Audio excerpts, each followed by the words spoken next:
তো চলো 57 নম্বরের যে প্রশ্নটা, নির্দিষ্ট দূরত্বে যখন দুটি বস্তু পরস্পরকে আকর্ষণ করে তখন বস্তু দুটি যদি ভর বাড়ায় তাহলে কিন্তু আকর্ষণ বলটাও বাড়বে।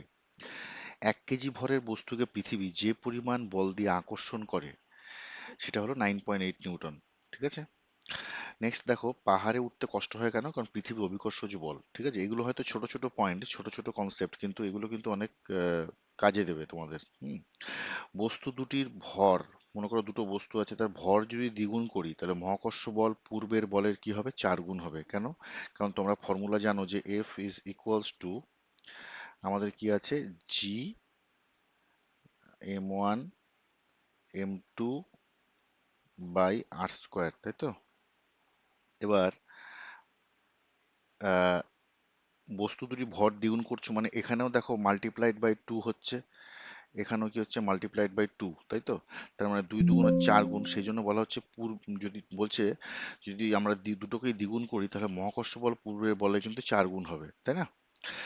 নেক্সট দেখো, দুটি বস্তু কণার মধ্যে পারস্পরিক আকর্ষণ বল বস্তু কণা দুটির ভরের গুণফলের সমানুপাতিক দেখলাম আমরা।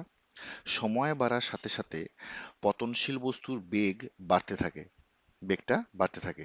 অভিকর্ষ তথা মহাকর্ষ সূত্র নিউটন প্রতিষ্ঠা করে। পরমাণুর মধ্যে ঋণাত্মক তড়িৎগ্রস্ত কণা হলো ইলেকট্রন।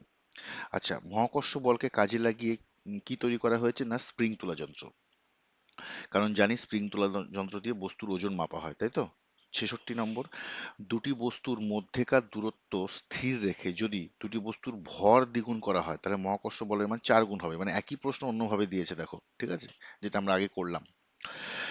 নেক্সট, স্প্রিং তোলা যন্ত্র দিয়ে ওজন মাপা হয়। আচ্ছা, একক ভরের বস্তুর উপর পৃথিবীর অভিকর্ষ টানের গাণিতিক রূপটি কি আছে? এটা ইম্পর্টেন্ট, এটা দিয়ে অঙ্ক আসতে পারে। G equal to capital G M by r square. ঠিক আছে, তোমরা কিন্তু অবশ্যই এই ফর্মুলাটা কিন্তু মাথায় রাখবে। সময় বৃদ্ধির সঙ্গে সঙ্গে অবাধে পতনশীল বস্তুর বেগটা ক্রমশ বাড়ে। এসআই পদ্ধতিতে জি এর মান কত? জি হলো মহাকর্ষীয় ধ্রুবক, তাই তো? এর মান হলো 6.67 বাই 10⁻11, বা তুমি যদি উপরে নিয়ে যাও টেনটা, 10⁻−11 newton metre square per kg square. Okay. SI পদ্ধতিতে আধান মাপার একক হচ্ছে কুলম্ব। তড়িতের পরিবাহী হলো কি? তামা।